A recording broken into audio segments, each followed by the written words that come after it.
everybody, I'm Kusum Khatri. I'm one of the students from Western Sydney University. So today I'll be talking about Wiradjuri people of Bathurst, which is one of the Aboriginal community. So let's get started with Wiradjuri people of Bathurst. So Wiradjuri people have been living in this land for more than 40,000 years. They occupied the three rivers, Macquarie, Lantern and Murrumbidgee. They carry the history of more than 4,000 years that especially occupies a large part of central NSW.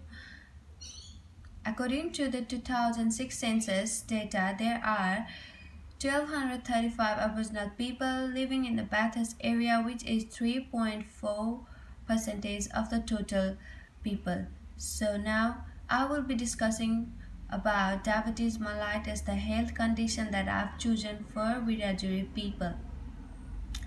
Diabetes mellitus. Diabetes is characterized by chronic hypoglycemia that is caused by high or low secretion of insulin. The insulin's actions are both. There are commonly three types of diabetes. The first one is diabetes type 1. The second one is type 2 diabetes, and the third one is gestational diabetes. Type 1 diabetes mellitus usually occurs in kids and teenagers. It occurs when body cannot produce insulin. And type 2 diabetes mellitus occurs in a lot of Aboriginal people, and it occurs when the insulin stops working properly in a body. And gestational diabetes. It occurs in pregnant women. It doesn't mean that all the women get it. Some may not get it, and it goes away with pregnancy. Type 2 diabetes is mostly common on a group of Aboriginal people. It is due to because Aboriginal people lack physical exercise and healthy eating. Diabetes has many impact on health of Aboriginal people, which results in serious damage of nerves and blood vessels. So I would be discussing about the statistic of diabetes from the year 2012 to 2013 according to the age group from 25 to 55 and above. So that's the bar graph that represents the diabetes of different age group. So as the bar graph shows that age group from 25 to 34, they have like in between 5 to 10%, and age group of 35 to 44 have diabetes from 10 to 15%, in between 10 to 15%, and age group of 45 to 54 have diabetes between 20 to 25%, and age group of 55 and above have diabetes to 40%. The above bar graph explains that the percentage of people that suffer from diabetes mellitus according to the age group. It means that the age group of 55 and more are likely to suffer from diabetes mellitus than the people of other age group, and also Aboriginal people of age group of 25 or 35 are less affected by diabetes mellitus. So now I'll be talking about social determinants on health in Aboriginal people that are suffering from diabetes mellitus. I have noted some points, and they are income, employment and working conditions, housing, food and security, education, biological and genetic endowment, and health services. So let me explain you all about the social determinants. So income. Aboriginal people earn about $364 per week according to 2001 National Census. And the economic status of Aboriginal people is way too less than compared to the rest of the Australian population. So they may face difficulty to pay for the treatment of diabetes mellitus. Income, employment, and working condition. 20% of the indigenous people where unemployment, which is 3 times higher than non-indigenous people. They may have difficulty in managing the diabetes mellitus while looking for employment opportunity. Even if they get employment, they always face discrimination and get low wages. Sometimes they have to take day off if they suffer from illness. And housing. As Aboriginal people have low income, they have problem with housing and sanitation. Poor management of sanitation spreads communicable disease which affect the health of Aboriginal community. Food security. As we all know that type 2 diabetes is related to the nutrition. This disease is related to nutrition. Poor nutrition contributes to overweight, malnutrition, cardiovascular disease.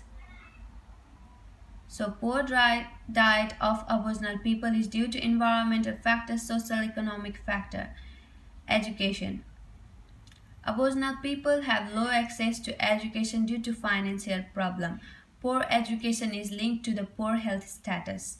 Aboriginal people lack awareness and treatment of the disease. Poor education also affects the use of available health resources.